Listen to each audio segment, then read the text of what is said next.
All right, everyone. How's it going on a Wednesday? Today, we are going to talk about NBA Summer League Vegas, which is starting tomorrow on Thursday, July 10th. And I want to talk about the five guys that I am most keeping an eye on that could have an impact on this season coming up.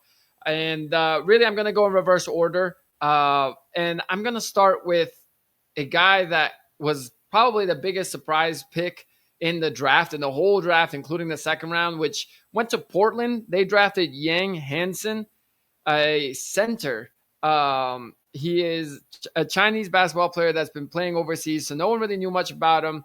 He made some waves in the Chicago combine, and people started keeping an eye on him. And originally, people thought he might be a second round pick. Then people were thinking, all right, maybe he'll sneak into the back of the first round. But he went 16 to Portland.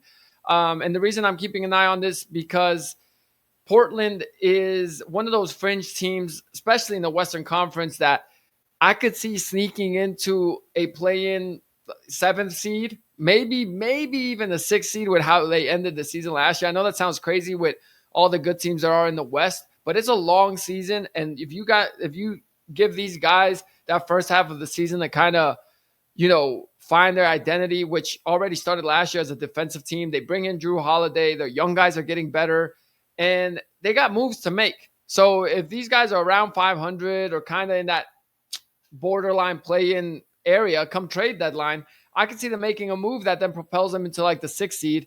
And if this guy Yang Hansen can be a guy, even coming off the bench, then maybe they can make a little bit of noise. Donovan Klingan is who they drafted last year, and he was all right. Didn't have a crazy, terrific rookie year, but wasn't bad. And if he develops and continues to grow, now you got this guy coming in to back him up. So I'm intrigued because this is one of those picks that people thought could be a second round pick, then sneak into the first round maybe, and then he ends up going basically lottery at 16.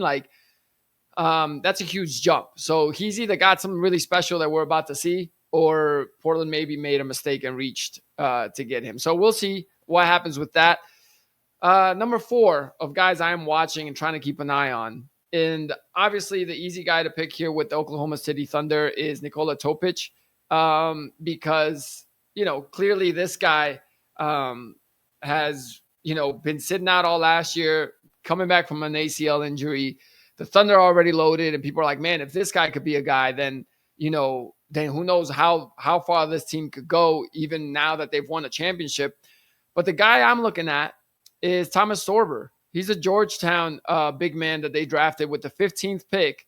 And essentially, from the looks of it, with them drafting him, he looks like the Isaiah Hartenstein replacement.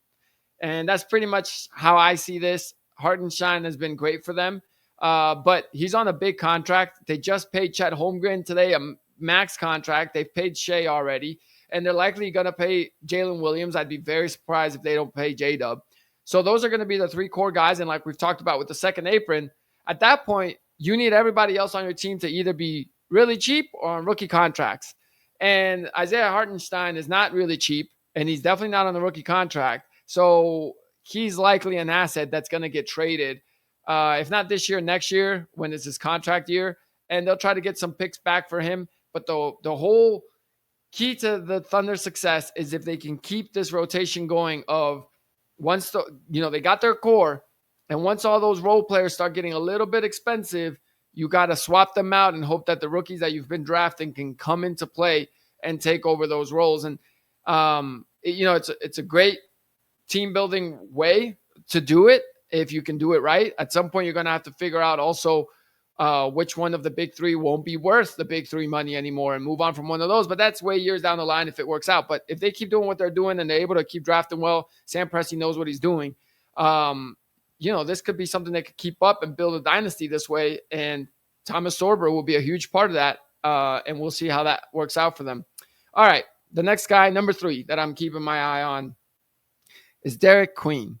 And the reason I'm keeping an eye on Derek Queen is because this is the trade that we talked about where the Pelicans moved up 10 spots with Atlanta from the 23rd pick to the 13th pick just to pick Derek Queen, and gave up next year's first round pick and essentially pick swap with the Milwaukee Bucks, which, again, the way pick swaps work is it's either the Pelicans pick or the Bucks pick, whichever pick is better in next year's draft. So unless some unforeseen circumstance happened and both of those teams make the playoffs, which I doubt either one of those makes the playoffs, but let's say one of them, I mean, Milwaukee obviously would be the favorite here to make the playoffs. So I kind of expect Milwaukee to at least make the play-in. They have Giannis, arguably one of the best players in the league for sure, maybe top 3, maybe top 1, honestly. So if the Bucks make the playoffs, now it becomes the Pelicans pick. Regardless, I don't see how this pick is not going to be borderline at worst, late lottery / late teens. So they got a lot riding on this kid with Derek Queen here. And so we got to see something from him to at least make us feel like, all right, you know what, that trade was worth it. And again, it's summer league, so not much really there to look for. Guys can have great summer leagues and then end up being a bust. Or guys like Trey Young, I remember watching him live at summer league, and he was clanking everything, missed everything that he was putting up. And I remember looking at my friend and being like, dang, this guy is struggling. And obviously Trey Young became Trey Young, and he's pretty good. So, take it with a grain of salt how they perform in summer league, but it's still interesting because the one thing we know is most of the good players in the league didn't struggle in summer league. So at least you want to see these guys play well. All right, last two here. Number 2 guy I'm keeping my eye on is VJ Edgecombe. He's currently already being a 76er as he's injured, and that seems to be the theme with the Sixers.